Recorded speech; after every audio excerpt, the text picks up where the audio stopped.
Hello students, welcome to physics by GD. So बच्चों, लास्ट video में हमने रोटेशनल मोशन स्टार्ट किया था, जहां पर हमने मोमेंट ऑफ इनर्शिया और यूनिफॉर्म डिस्क यूनिफॉर्म रेडियस के लिए हमने मोमेंट ऑफ इनर्शिया कैलकुलेट किया था। Radius of gyration, parallel axis theorem, perpendicular axis theorem को क्या किया था, पढ़ा था। ठीक है, और आज हम लोग उसका आगे का टॉपिक जो है उसको क्या कर रहे हैं, कंप्लीट कर रहे हैं। ठीक है, तो आज इस वीडियो में आपका रोटेशनल डायनामिक्स कंप्लीटली खत्म हो जाएगा। ठीक है, और उसके बाद नेक्स्ट वीडियो में मैं न्यूमेरिकल लेक्चर भी क्या करूंगा, अपलोड कर दूंगा। ठीक है, अब हम लोग स्टार्ट करते आज के पहले टॉपिक से, which is expression for angular momentum in terms of moment of inertia. जैसे कि बच्चों मैंने बोला था, मोमेंट ऑफ इनर्शिया बहुत ही इंपॉर्टेंट चीज है। आपको रोटेशनल डायनामिक्स में, रोटेशनल मोशन में हर जगह पे मोमेंट ऑफ इनर्शिया कहीं ना कहीं तो मिलेगा। ठीक है, और इसीलिए हम लोग क्या कर रहे हैं, उसको उस टाइम पे हम लोग बोल रहे थे कि इंपॉर्टेंट चीज क्यों है। अब देखेंगे, स्टार्ट पहले देखो एंगुलर मोमेंटम। बच्चों, एंगुलर मोमेंटम का मतलब क्या होता है? एंगुलर मोमेंटम जैसे हमारे पास लीनियर मोमेंटम था, उसका एनालॉगस क्वांटिटी क्या है? Angular momentum. अब एंगुलर मोमेंटम क्या होता है? एंगुलर मोमेंटम को हम लोग इंडिकेट करते हैं एल बार से। ठीक है, ये वेक्टर क्वांटिटी होता है। तो एल बार क्या होता है हमारा? Are bar cross P bar, R bar cross P बार। अब ये क्या है? जैसे कि सपोज ये एक कोई एक्सिस है और कोई एक पार्टिकल इस एक्सिस से कुछ डिस्टेंस पे है। ठीक है, कुछ डिस्टेंस पे, और इस पे जो एंगुलर मोमेंटम, और इस डायरेक्शन में ये क्या कर रहा है, पार्टिकल क्या कर रहा है, रोटेट कर रहा है। तो सपोज इसका लीनियर मोमेंटम का डायरेक्शन इधर है, और रेडियस वेक्टर का डायरेक्शन देखो यहां पर होगा आर बार, है ना। इसका मतलब क्या, रेडियस वेक्टर और पी बार कुछ ना कुछ एंगल बना रहा है, बराबर। तो ये जो क्वांटिटी है इसको हमने क्या बोल दिया, angular momentum. Linear momentum axis of rotation से कितने डिस्टेंस पे है उसके रिस्पेक्ट में, है ना। तो इसको हम बोलते हैं एंगुलर मोमेंटम। अब हमें क्या निकालना है ना, अब हमें एंगुलर मोमेंटम को निकालना है in terms of moment of inertia. तो अब इसको कैसे कैलकुलेट करते हैं, क्या करते हैं, उसको देखते हैं। देखो बच्चों, यहां पर आपको दिख रहा है मैंने एक रिजिड बॉडी लिया हुआ है, और वो कैसा है, 3D बॉडी है। ठीक है, 3D बॉडी है, उसको मैंने ऐसे 3D बॉडी ले लिया। ठीक है, अब देखो ये 3D बॉडी ना इधर क्या कर रहा है, इस एक्सिस के अबाउट क्या कर रहा है, रोटेट कर रहा है। कितने एंगुलर वेलोसिटी के साथ में? ओमेगा। मतलब हर एक पार्टिकल का एंगुलर वेलोसिटी क्या है, सेम है। जैसे हमने रोटेशनल काइनेटिक एनर्जी में किया था ना, सेम चीजें, सेम डायग्राम है।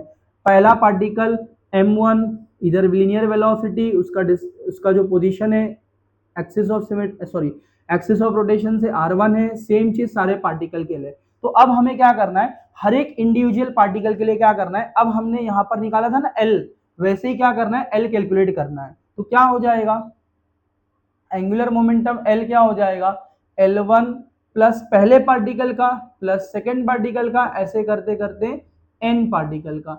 मतलब angular velocity of a whole body, angular momentum of a whole object is equal to the angular momentum of individual particles।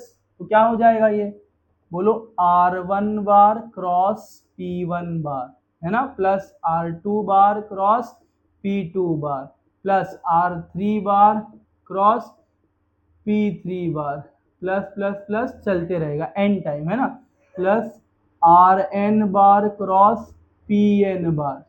ठीक है, ये हो गया हमारा L बार। अब बच्चों ये जो R है ना, यहां पर देखो, ये R यहां पर है और V1 यहां पर है। एक्चुअल में हमारा जो P होता है वो मास इनटू वेलोसिटी होता है, लीनियर मोमेंटम, है ना। अब देखो जो वेलोसिटी का डायरेक्शन है वही मोमेंटम का डायरेक्शन है। तो यहाँ पर वेलोसिटी का डायरेक्शन तो इधर है, और जो हमारा R वेक्टर है उसका डायरेक्शन यहाँ पर है। इसका मतलब दोनों एक दूसरे को क्या है, परपेंडिकुलर। यहां पर ऑब्जर्व करो, यहां पर भी क्या है, परपेंडिकुलर। थर्ड पार्टिकल के लिए देखो, उसके लिए भी क्या है, परपेंडिकुलर। मतलब हर एक पार्टिकल के केस में हमारा लीनियर मोमेंटम और पोजीशन वेक्टर दोनों ही क्या है, परपेंडिकुलर है। इसका मतलब r क्रॉस p का वैल्यू क्या होगा, r इंटू पी, क्योंकि साइन 90 क्या हो जाएगा, 1। ठीक है, तो L क्या हो गया, तो L बार हमारा हो गया ये हो जाएगा हमारा R into P1 plus R2 into P2 plus Rn into Pn। ये क्या हो जाएगा R M1 V1 प्लस ये R1 R2 M2 V2 plus Rn Mn Vn। सही बात है। और अब हम लोग को पता है कि B क्या होता है, R ओमेगा होता है। सब्स्टिट्यूट करते हैं, अब सब्स्टिट्यूट कर दे तो क्या हो जाएगा, अब देखो यहाँ पर बार है ना। अगर मैं सिर्फ मैग्नीट्यूड का बात करूँ तो L क्या हो जाएगा, M1 R1 V1 क्या है R1 ओमेगा, ओमेगा सबका क्या है सेम है, तो ये क्या हो जाएगा M2 R2 into omega plus Mn Rn omega. Common चीज को बाहर लेते हैं तो कॉमन चीज यहाँ पर हमें ओमेगा दिख रहा है, ये हो जाएगा M1 R1 square plus M2 R2 square plus Mn Rn square into omega. अब इसको मैं ऐसे लिख सकता हूँ क्या, summation I start from 1 goes to n mi ri square into omega. ठीक है, तो यहाँ से L क्या मिल गया हम लोग को, ये तो I है ना हमारा moment of inertia, so L मिल गया हमें I into omega. So this is the expression for angular momentum in terms of moment of inertia. अब इसका फिजिकल मीनिंग क्या होता है उसको समझेंगे, पहले आप लोग इतना नोट कर लो। अब बच्चों देखो यहाँ पर L इक्वल टू हमें फॉर्मूला क्या मिल गया, एंड में रिजल्ट मिल गया L equal to I omega. बच्चों फिजिक्स में ना हर एक इक्वेशन का कुछ ना कुछ मीनिंग होता है, फिजिकल मीनिंग, और हमें उसी को जानना चाहिए और उसी चीज से हमारा फिजिक्स क्या होता है इंटरेस्टिंग बनता है।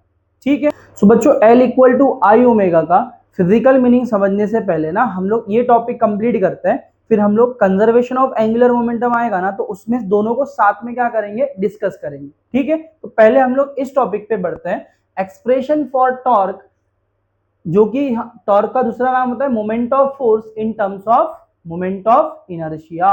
मतलब अबे हमें निकालना है टॉर्क और मोमेंट ऑफ इनर्शिया के बीच का रिलेशन। ठीक है, तो सेम चीज, सेम डायग्राम होगा इसका भी जो अभी हमने बनाया था। हर एक पार्टिकल का क्या करेंगे हम लोग, टॉर्क कैलकुलेट करेंगे। अब टॉर्क क्या होता है, टॉर्क बच्चों होता है R bar cross F bar, R bar cross F bar. देखो R bar cross F bar moment of force. ठीक है, टॉर्क को हम लोग इस तरीके से क्या करते हैं डिफाइन करते हैं। अब टॉर्क का एक्चुअल मीनिंग क्या होता है कि हमने सपोज कि मेरे पास एक ऐसा डोर है, ठीक है ये एक डोर है, अब इस डोर पे मैंने क्या किया ना ऐसा फोर्स लगाया, इस डोर पे मैंने क्या किया ऐसा फोर्स लगाया, ये हो गया मेरा फोर्स एफ बार। और जिस पॉइंट पे मैंने फोर्स लगाया वो एक्सिस ऑफ रोटेशन से इस इतने डिस्टेंस पे, तो ये मेरा क्या हो गया रेडियस वेक्टर। ठीक है, अब यहां पर ये फोर्स जो मोमेंट कुछ डिस्टेंस पे एक्ट कर रहा है from the axis of rotation, तो इस चीज को हमने नया क्वांटिटी नाम दे दिया जिसको हम क्या बोलते हैं टॉर्क। मतलब वहां पर जो ट्रांसलेशनल मोशन में फोर्स जो काम करता है ना, यहाँ पर रोटेशनल मोशन मतलब टर्निंग इफेक्ट प्रोड्यूस करने का काम कौन करता है, टॉर्क करता है। तो टॉर्क को कुछ इस तरीके से हम लोग क्या करते हैं डिफाइन करते हैं, आपने 11th स्टैंडर्ड में पढ़ा होगा। ठीक है, अब आगे बढ़ते हैं, हम लोग इसका रिलेशन फाइंड करते हैं। तो अब हम लोग क्या करेंगे इंडिविजुअल पार्टिकल के लिए अगेन क्या करेंगे टॉर्क कैलकुलेट करेंगे, है ना। तो ऐसे n पार्टिकल के लिए क्या हो जाएगा ये हो जाएगा, तो ये हो गया हमारा tau equals to tau one क्या हो जाएगा r1 बार क्रॉस f1 बार, है ना, ये ऐसे वेक्टर फॉर्म में, प्लस r2 बार क्रॉस f2 बार प्लस n पार्टिकल के लिए nth पार्टिकल के लिए fn बार। ठीक है, अगर सिर्फ मैं मैग्नीट्यूड का बात करूं, यहां पर हमें पता है कि सब में r was perpendicular to f bar ना, जैसे r परपेंडिकुलर था हमारा मोमेंटम के लीनियर मोमेंटम के, सिमिलरली फोर्स के भी क्या होगा परपेंडिकुलर होगा, बिकॉज जिस डायरेक्शन में मोमेंटम चेंज होता है वही डायरेक्ट मतलब सॉरी जिस डायरेक्शन में फोर्स अप्लाई किया जाता है उसी डायरेक्शन में क्या होता है, मोमेंटम का डायरेक्शन भी चेंज भी उसी डायरेक्शन में होता है। ठीक है, तो यहाँ पर परपेंडिकुलर है तो साइन 90 क्या हो जाएगा 1, बचा क्या, ये बचेगा magnitude wise R F1 plus R2 F2 plus Rn Fn। ठीक है, सो टाउ क्या हो रहा है, अब हम लोग को ये पता है F इक्वल्स टू क्या होता है, F इक्वल्स टू क्या होता है m into A, F equals to क्या होता है m इंटू ए। जैसे अभी हम लोग ने ये बॉडी बनाया था, इसमें जो रोटेशन हो रहा था वहां पर कांस्टेंट वेलोसिटी था, यहाँ पर मैं बोलता हूँ कांस्टेंट क्या है, एंगुलर एक्सेलरेशन। सो यहाँ पर जो एंगुलर एक्सेलरेशन है ना, उसको हम लोग क्या ले रहे हैं, कांस्टेंट ले रहे हैं। ठीक है, देखिए तो क्या हो जाएगा, यहाँ पर टाउ हो जाएगा हमारा R1 M1 A1 plus R2 M2 A2 Rn Mn An। सही है, अब हमें पता है A इक्वल्स टू क्या होता है R अल्फा, सब्स्टिट्यूट करो, टाउ क्या मिल रहा है M1 R1 alpha M2 R2 alpha Mn Rn alpha. तो ये क्या मिल गया, tau equals to M1 R1 square M2 R2 square Mn Rn square, और देखो अल्फा कॉमन है तो ये क्या हो गया, टाउ इक्वल्स टू M1, ये तो हमारा क्वांटिटी है ना, कौन सा, मोमेंट ऑफ इनर्शिया, तो ये क्या हो जाएगा I alpha. So tau equals to क्या होता है आई अल्फा। वापस से इसको रिलेट करते हैं, देखो एफ इक्वल्स टू क्या होता है एम इंटू ए, क्या प्रोड्यूस करता है फोर्स, क्या प्रोड्यूस करता है लीनियर एक्सेलरेशन, टॉर्क क्या प्रोड्यूस करता है एंगुलर एक्सेलरेशन, मास का काम कौन कर रहा है मोमेंट ऑफ इनर्शिया। ठीक है, तो इस तरीके से torque, force, mass, moment of inertia और एक्सेलरेशन एंड एंगुलर एक्सेलरेशन क्या है, रिलेटेड है। ठीक है, तो ये है इन दोनों के बीच का रिलेशन, पहले इसको इतना नोट कर लो, हम लोग आगे बढ़ते हैं नेक्स्ट टॉपिक पे, जो कि है हमारा कंजर्वेशन ऑफ एंगुलर मोमेंटम। तो आपने कंजर्वेशन ऑफ एनर्जी सुना होगा, कंजर्वेशन ऑफ मास सुना होगा, कंजर्वेशन ऑफ लीनियर मोमेंटम सुना होगा। सिमिलर तरीके से यहाँ से कंजर्वेशन हम लोग एंगुलर मोमेंटम को पढ़ेंगे। ठीक है बच्चों, कंजर्वेशन लॉ का मतलब होता है कि जो समय के साथ में चेंज ना हो। ठीक है, अब यहाँ पर हमारा कौन सा हम लोग बोल रहे हैं, कंजर्वेशन ऑफ एंगुलर मोमेंटम। इसका मतलब एंगुलर, पहले तो बता एंगुलर मोमेंटम क्या है, L equals to L bar equals to R bar cross P bar. अब कंजर्वेशन मतलब क्या बोला हमने, कि वो समय के साथ में चेंज नहीं होगा, है ना। तो यहाँ पर कौन सा क्वांटिटी है, एंगुलर मोमेंटम। इसका मतलब एंगुलर मोमेंटम समय के साथ में चेंज हो रहा है या नहीं हो रहा है, नहीं हो रहा है इसका मतलब वो कंजर्व है, चेंज होगा इसका मतलब वो कंजर्व नहीं है।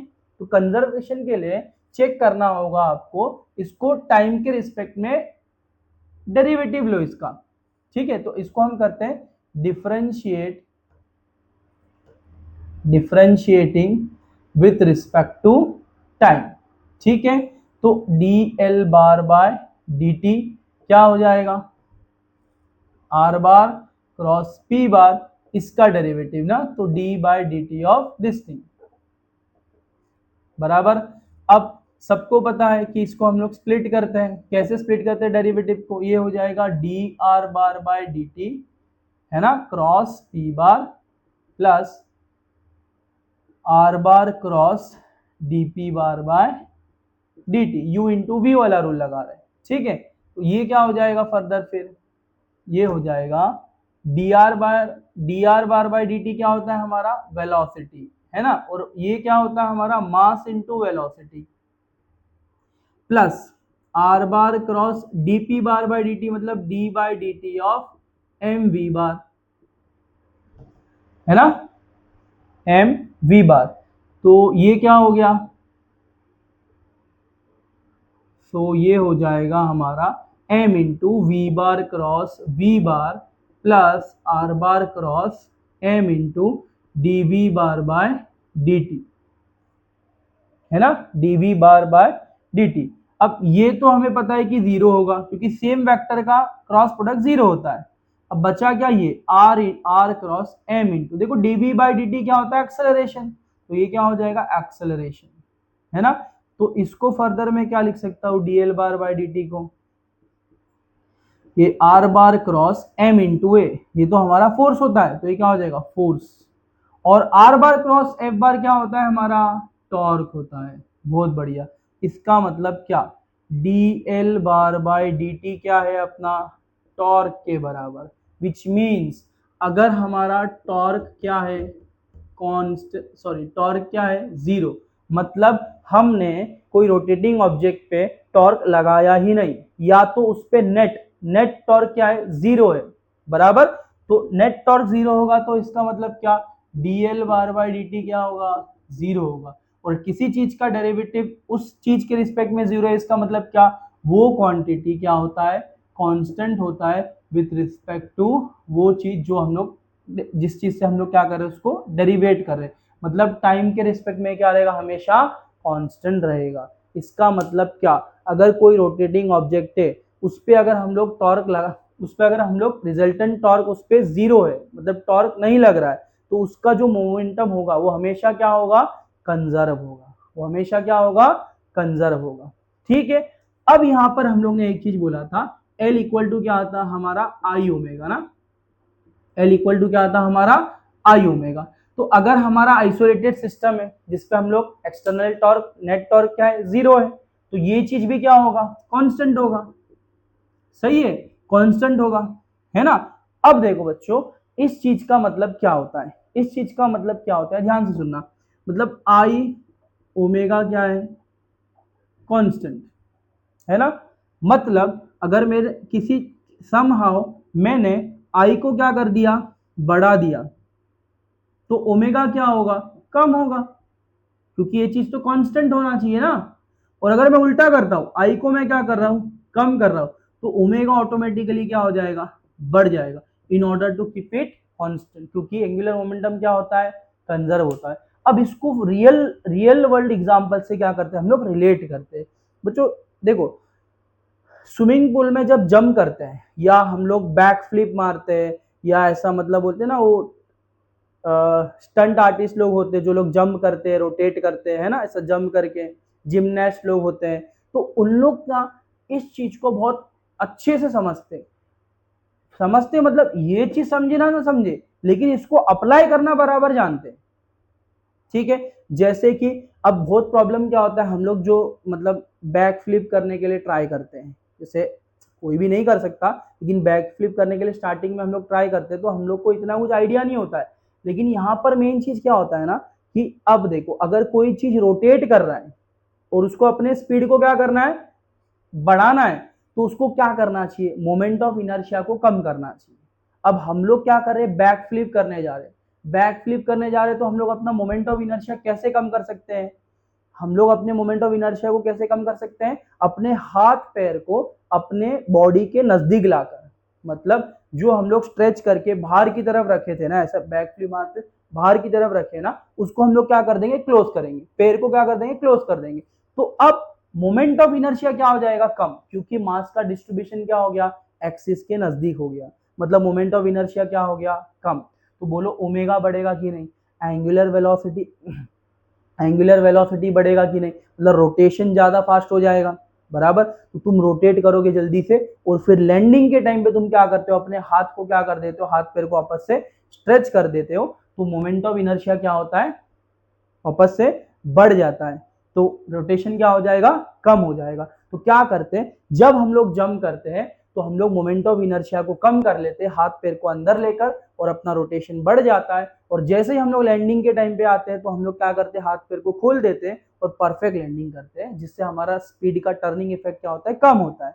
सेम चीज ऐसे हम लोग जैसे देखो आइस बैलेट होता है, उसमें भी वो लोग क्या करते हैं, टर्न करते रहते हैं, तो उसमें हाई स्पीड में घूमने के लिए वो लोग क्या करते हैं, पहले तो हाथ को बाहर रख के घूमते घूमते घूमते, फिर सडनली क्या करते हैं, लोग हाथ पैर को नजदीक कर लेते हैं, तो उससे भी क्या होता है, मोमेंट ऑफ इनर्शिया उनका क्या हो जाएगा, कम हो जाएगा, और उनका रोटेशन स्पीड क्या हो जाता है, बढ़ जाता है।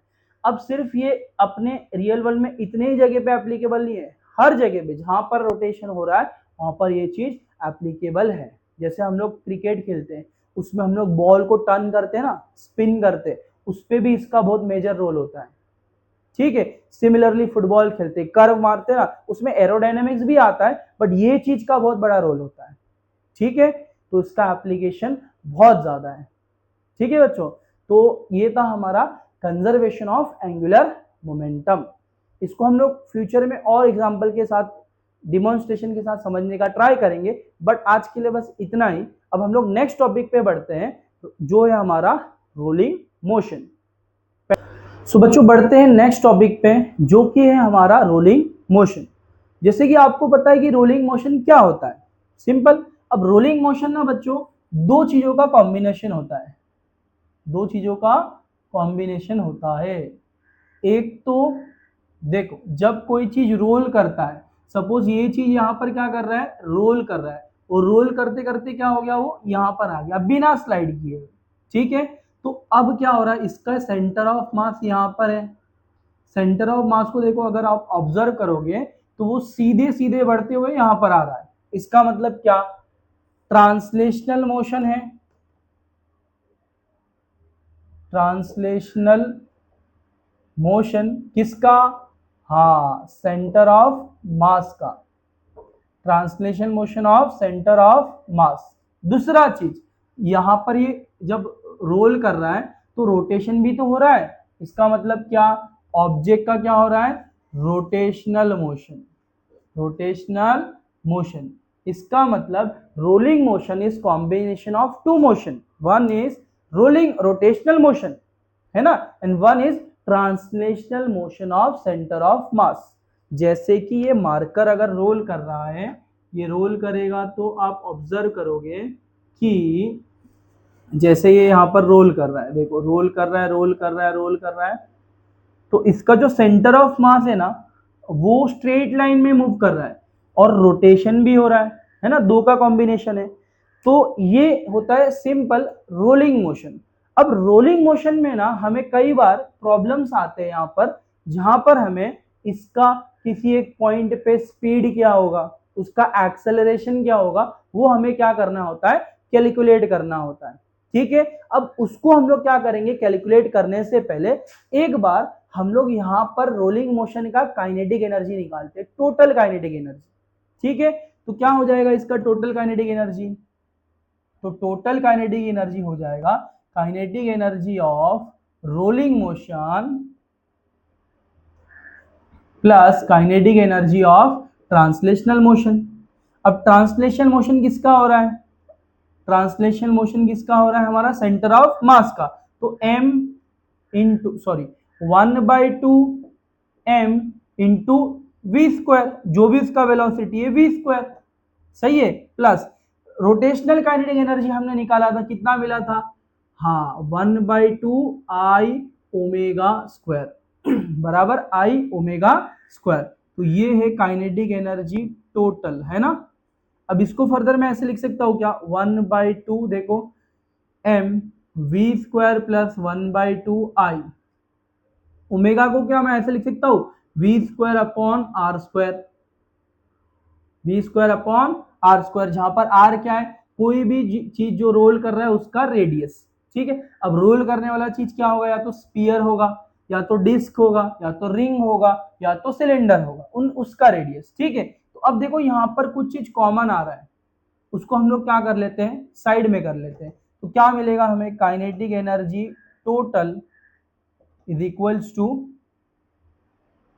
1/2 और ये मिल रहा है 1 प्लस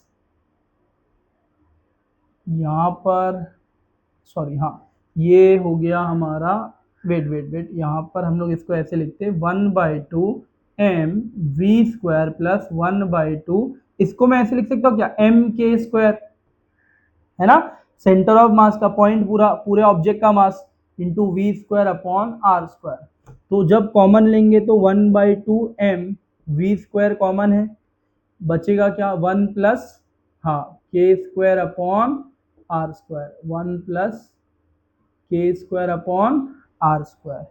सो ये होता है हमारा total energy of rolling motion. ठीक है, ये क्या है, total energy of rolling motion. अब हमें कैलकुलेट करना है किसी एक पर्टिकुलर इंस्टेंट पे यहाँ पर इसका वेलोसिटी क्या होगा, स्पीड क्या होगा, उसका एक्सेलरेशन क्या होगा, तो उसको कैलकुलेट करते हैं। ठीक है, पहले आप लोग इतने पार्ट को नोट कर लो, हम लोग आगे बढ़ते हैं फिर।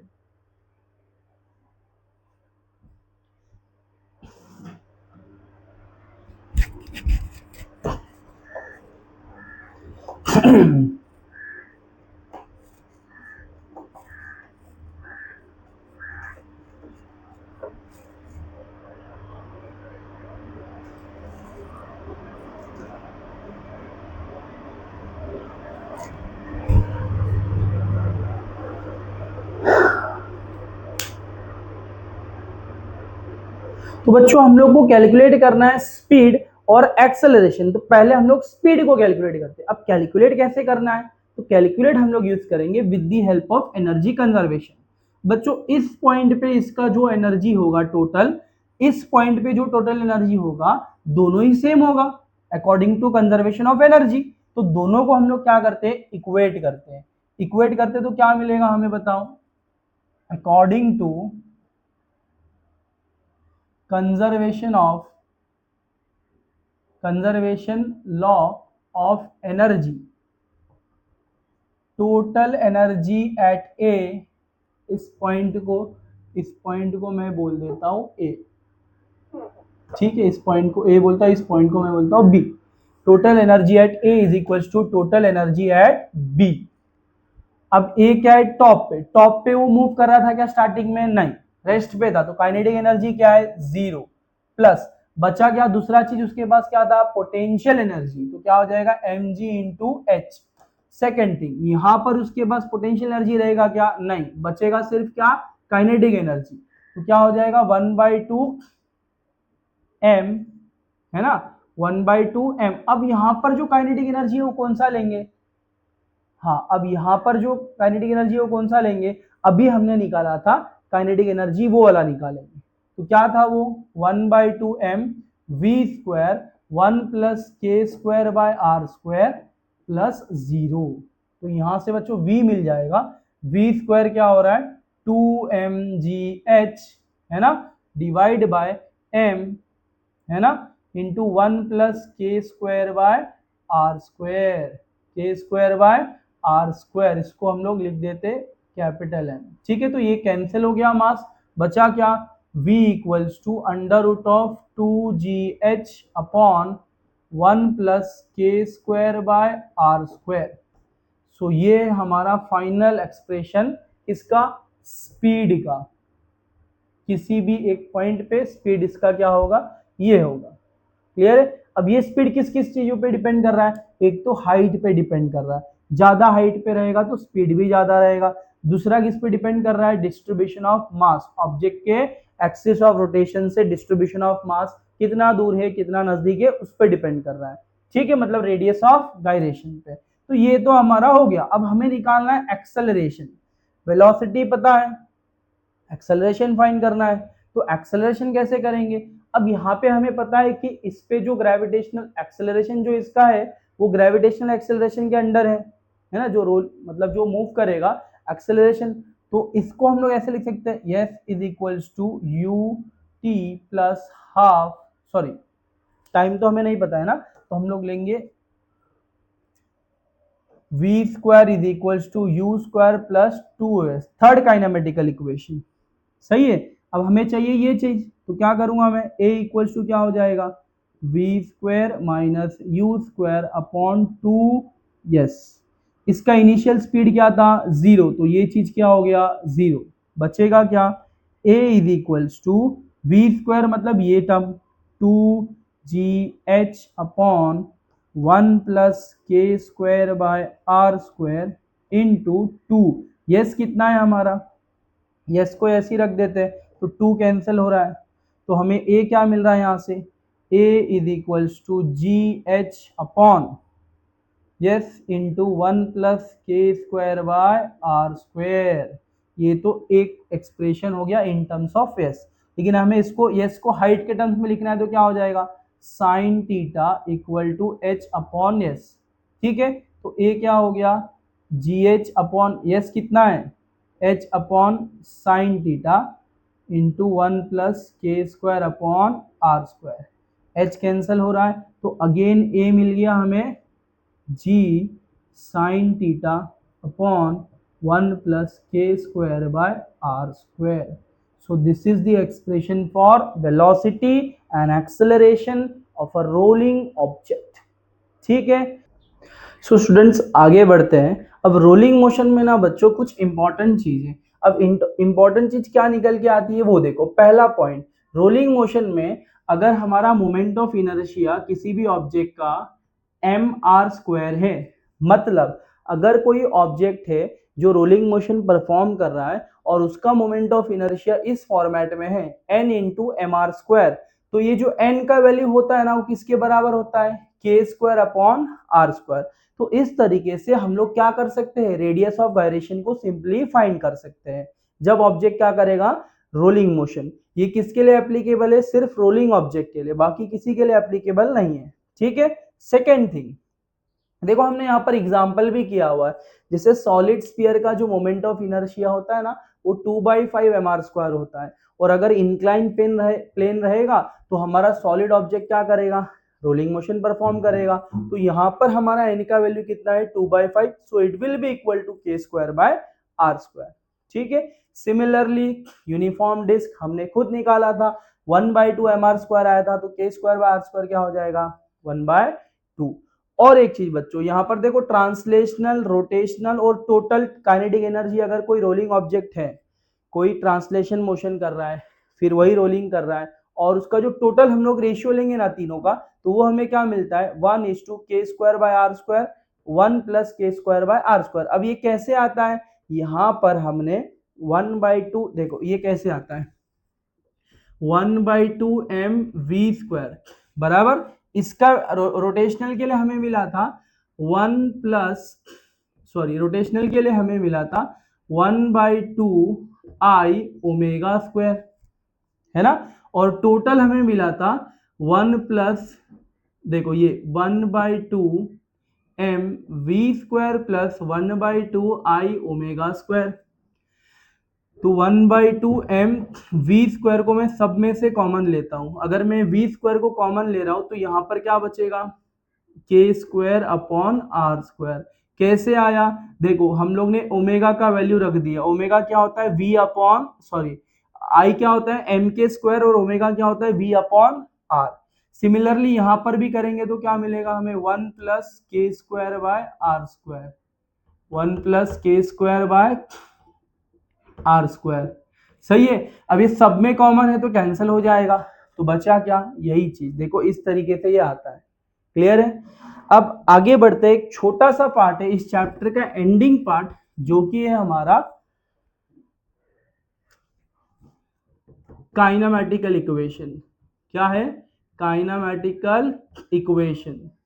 बच्चों काइनेमेटिकल इक्वेशन तो आपने लीनियर मोशन के लिए पढ़ा हुआ है, वहां पर कंडीशन क्या होता था कि अगर हम लोग लीनियर मोशन के लिए बात कर रहे हैं, लीनियर मोशन के लिए बात कर रहे हैं, तो इफ सपोज हमारा जो एक्सेलरेशन है वो क्या है, कांस्टेंट है ना, तो हम लोग क्या कर सकते हैं, पहला काइनेमेटिकल इक्वेशन आता है, उससे पहले सपोज u मेरा इनिशियल वेलोसिटी है, v मेरा फाइनल वेलोसिटी है, और डिस्प्लेसमेंट कर रहा है s u से v पर आने के लिए, और टाइम लग रहा है t, तो इसका पहला काइनेमेटिकल इक्वेशन होता था v is equals to u plus a t, और सेकेंड होता है s equal to u t plus half a t square, और थर्ड होता है हमारा v square is equals to u square plus 2as। सही बात है। अब हमें बच्चों ना इसका एनालॉगस क्वांटिटी और एनालॉगस काइनेमेटिकल इक्वेशन कहां पर फाइंड करना है, रोटेशनल मोशन के लिए या रोटेशनल डायनामिक्स के लिए।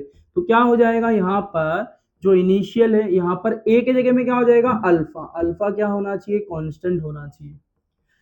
Initial angular velocity omega naught, final omega, displacement कितना हो रहा है, एंगुलर डिस्प्लेसमेंट, टाइम ही रहेगा। तो पहला वाला क्या हो जाएगा बोलो, v के जगह में हम लोग लिखेंगे omega is equals to omega naught plus alpha t. देखो a के जगह में मैंने अल्फा लिख दिया, सेम तरीके से यहां पर भी करो, s के जगह में क्या लिखेंगे, angular displacement theta, omega naught t plus 1/2 alpha t square, और तीसरा हो जाएगा हमारा omega square is equals to omega naught square plus क्या है 2 अल्फा थीटा। ठीक है, तो ये है हमारा kinematical equation circular rotational dynamics में।